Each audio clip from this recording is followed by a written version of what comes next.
Hello guys, नमस्ते। मैं नीतू सिंह।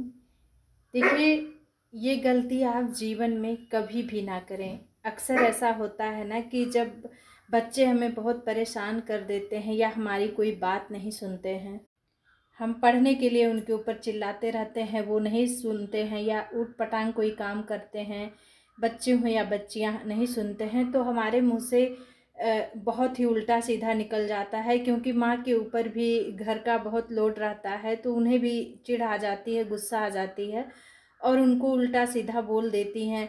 जैसे, जाओ, तुम जीवन में कुछ भी नहीं कर पाओगे, तुमसे कुछ नहीं हो पाएगा और तुम यही करते रह जाओगे। गुस्सा आता है ना, तो माँ जो है बहुत उल्टा सीधा बोल देती है बच्चों को। देखिए, माँ अपने बच्चों का बुरा नहीं चाहती है, लेकिन वो गुस्से में आके बोल देती है कि जिससे उनका बच्चा जो नहीं कर रहा है वो करे, अगर पढ़ नहीं रहा है तो पढ़े, पढ़ने में मन लगाए। लेकिन देखिए, ऐसा बिल्कुल ना करें, क्योंकि कब जो है जुबान से बात निकली हुई परमात्मा तक पहुंच जाए। लोग कहते हैं ना कि जो है जबान पे सरस्वती माता का निवास होता है, तो कभी कभी सरस्वती माता जी जो है जुबान पे आ जाती हैं और जो मुंह से निकलता है वो सत्य भी हो जाता है। तो देखिए, कभी ऐसी गलती बिल्कुल ना करें, क्योंकि बंदूक से निकली हुई गोली और जुबान से निकली हुई बोली कभी भी वापस नहीं आती है और उस शब्द का परिणाम हमें बहुत ही जो है गलत भुगतना पड़ जाता है। फिर उसके बाद पछतावा के अलावा हाथ में कुछ नहीं आता है। ऐसी एक घटना है और ये एकदम सच्ची घटना है। एक पति पत्नी थे, तो उनका पति जो है शराब पीकर अक्सर घर आता था और मारता पीटता था अपनी पत्नी को।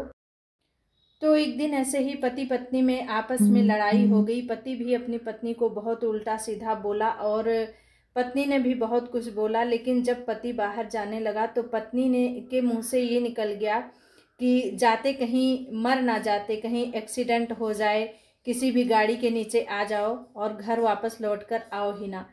इत्तेफाक ऐसा हुआ कि वो जो है गया बाहर और वो एक ट्रक के नीचे आ गया और तत्काल उसकी जो है वहीं पर मौत हो गई। तो देखिए, पत्नी ने गुस्से में ही बोला, क्या अंदर से वो नहीं चाहती थी कि ऐसा हो जाए। गुस्से में अक्सर ऐसा होता है कि मुंह से जो है उल्टी सीधी बातें निकल जाती हैं, ऐसी बात निकल जाती है जो कि नहीं निकलनी चाहिए। और सरस्वती माता कब जबान पर आ जाएं, कब विराजमान हो जाएं, ये कोई नहीं जानता है। तो उस जो है उनकी पत्नी की बात लग गई और वो जो है इस दुनिया में नहीं रहा। तो उसकी पत्नी को पछतावा के अलावा अब उसको पूरे जीवन पर्यंत केवल पश्चाताप ही करना होगा, उसके अलावा कुछ और नहीं हो सकता है। देखिए, वो हमेशा इस अफसोस में ही जीती रहेगी कि मैंने क्यों ऐसा कह दिया।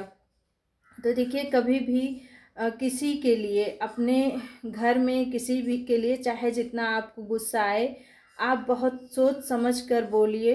गुस्से में जो है अपने आपा को मत खोइए और ऐसा शब्द बिल्कुल ना बोल दीजिए कि कहीं ऐसा हो जाए कि वो निकला हुआ शब्द आपके मुंह से सत्य हो जाए। फिर आपको पश्चाताप के अलावा और कुछ भी नहीं बचेगा। अगर बच्चे चाहे जितनी गलती कर रहे हैं, कुछ भी कर रहे हैं, लेकिन उनके लिए आप ऐसा कुछ मत बोलिए कि जीवन में आगे जाके हो सकता है वो उसके लिए सत्य हो जाए।